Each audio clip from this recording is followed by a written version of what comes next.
large global programs now who are looking for full outsource are partners who are equally global, who have that full internal infrastructure to be able to support the needs of the client mobility program. But clients are also quite savvy. You know, we look at some of our global mobility programs just over the last 3 years. They have actually declined with the current economic session. You know, one particular program of mine has actually decreased by over 35% in a 2-year period. So what they're looking for is scalable solutions or control flexibility. And this really is a key driver now of client engagements, to be able to work with a partner that can respond to their market needs, and that's either scaling down or scaling up. Some of the other key factors or desires that clients have is the ability for RMCs to be able to move nimbly and into those new and emerging markets. And we typically follow that trend. So where we know that there are client needs, specifically in a given region, we will actually go and do a feasibility study to see if it is actually feasible to set up an office in that key geographic location. So some of the key drivers really are not so much more around what's a given, which is the full global relocation coordination, but it's taking it to that next step of actually being scalable. But for me, actually, the key reasons and drivers now why large multinationals are outsourcing is all around the second bullet, which is global financial management. And this is a piece now that is the main area of pain for many multinational clients. So what do I mean by that? Well, global multinationals want RMCs now to take total responsibility for the full payment of all supplier or partner supply chain invoices, as well as the full payment of all assignee administrative expenses. And just to put that into some degree of scale for you, in 2012, Brookfield made over $1 billion of individual payments to either suppliers or directly to assignees for reimbursement of expenses. Now this is running into the hundreds of thousands of individual payments that we are responsible for delivering, tracking, recording, being fully compliant. So again, this brings in the whole compliance area of what our global clients are actually tasking us to deliver. The second point is now a big driver, just as important as your ability to be able to deliver global relocation solutions. And then the third area that all clients are looking for is that ongoing partnering.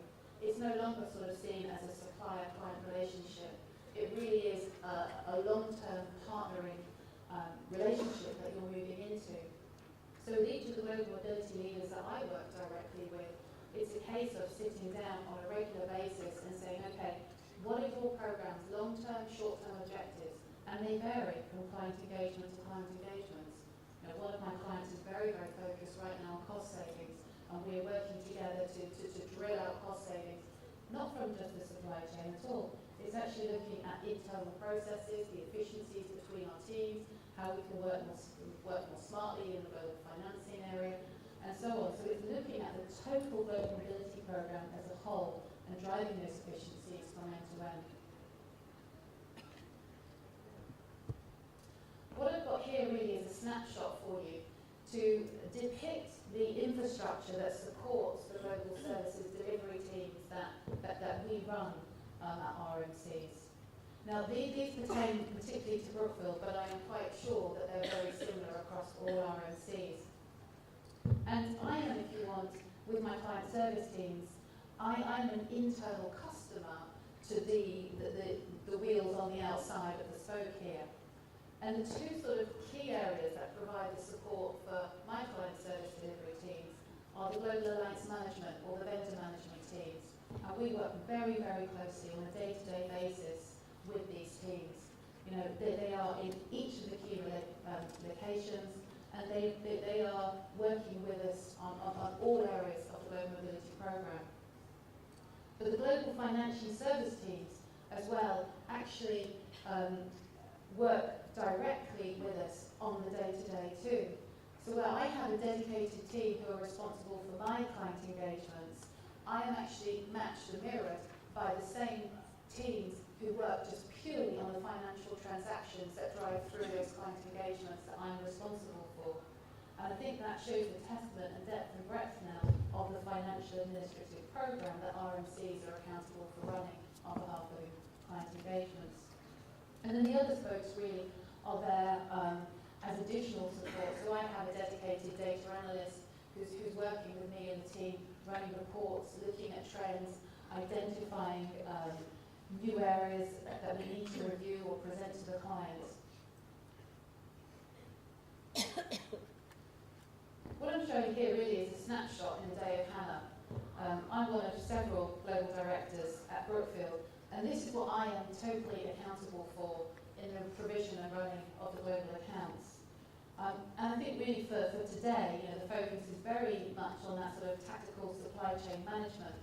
And what I mean by that, that really does differ from what the global alliance management teams or vendor management teams do in their roles. But we do play a part in that, because on the day-to-day, it's my teams that you're speaking and liaising with. So this is Bailey. Bailey is a team member of mine. She's actually a team leader on the London team.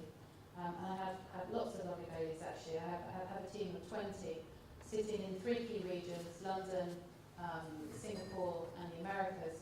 And we work, and a lot of our RMCs typically work on what we call a host-based model. So the teams where they're delivering the inbound services will actually sit. So what that means for any DSP who is actually sitting in the EMEA region, it would be the London team that you would be receiving the initiations and working with on that particular assignee file. Now on the right-hand side of the screen are actually the key responsibilities that Bailey and her team are responsible for delivering at any given point on any given assignee file. And those noted in blue are the actual duties that they will be working with you as destination service providers on during the life cycle of that assignee file.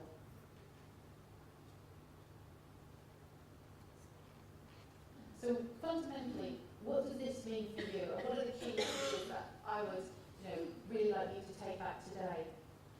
Well, for us, particularly at Brookfield, it's establishing 2 main points of contact with the RMC. So that first point of contact has to come through global alliance management. The whole objective is to become part of the RMC network, and in order to do that, you need to form a relationship with the global supply chain.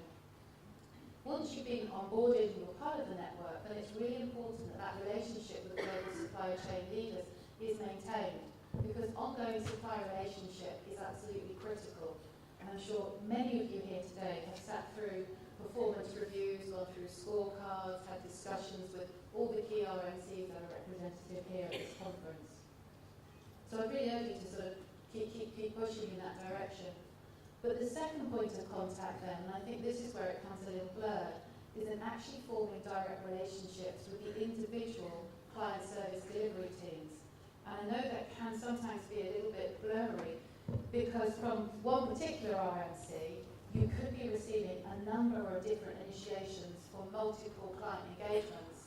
So at Brookfield we have over 500 clients, of which we don't all service out of London, but there are a very, very large number of global client engagements that sit just within the EMEA region where you'll be receiving initiations from.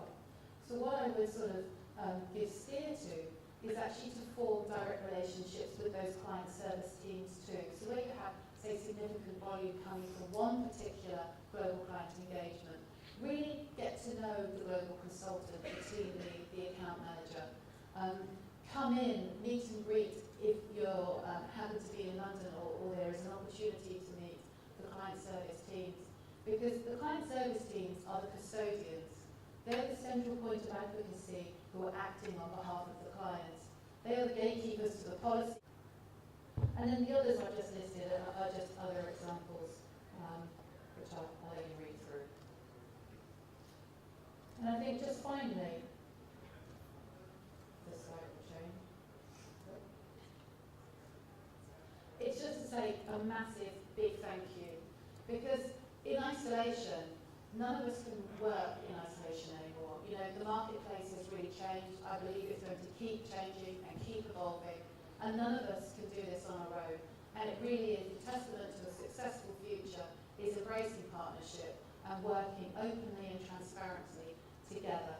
So, from myself and on behalf of all RMCs, a massive thank you.